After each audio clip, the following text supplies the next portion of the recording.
Doctor ഇ.എൻ. Unnikrishnan തയ്യാറാക്കിയ സംസ്കൃത ഗ്രന്ഥം മാതൃവിദ്യാലയത്തിന് സമർപ്പിച്ചു.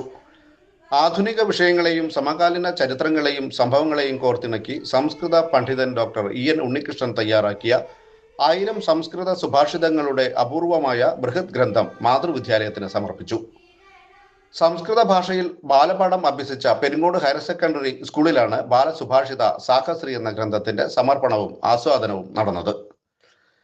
തൃശൂർ ഗവൺമെന്റ് IIScയിൽ നിന്ന് സംസ്കൃത മേധാവിയായി വിരമിച്ച ഡോക്ടർ ഇ.എൻ. ഉണ്ണികൃഷ്ണനാണ് സംസ്കൃതത്തിൽ ഹരിശ്രീ കുറിച്ച് നൽകിയ മുൻ അധ്യാപിക സാവിത്രി ടീച്ചർക്കും സംസ്കൃതം അഭ്യസിക്കുന്ന വിദ്യാർത്ഥികൾക്കും ഗ്രന്ഥം സമർപ്പിച്ച് ഭാഷയോടുള്ള സ്നേഹം പ്രകടമാക്കിയത്.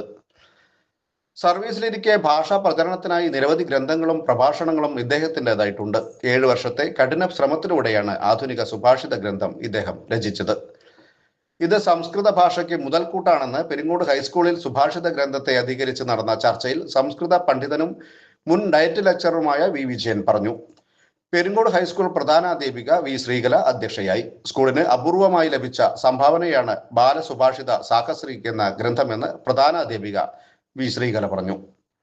സ്കൂൾ മാനേജർ പൂമുള്ളിമന വാസുദേവൻ നമ്പൂതിരിപ്പാട്, സംസ്കൃത പണ്ഡിതൻ Pazhoor Damodaran, higher secondary principal Sajitha, PTA president K. Radhakrishnan, ഗ്രന്ഥശാല പ്രവർത്തകൻ ഡോക്ടർ കെ. ജയരാജ്, മുൻ അധ്യാപകൻ N. Chandrasekharan, M. Manikandan, E. Aboobacker, K. V. Nirmala, T. M. Balachandran, Janardhana Warrier, K. Chandran, T. Vidyadharan എന്നിവർ ചർച്ചയിൽ പങ്കെടുത്തു.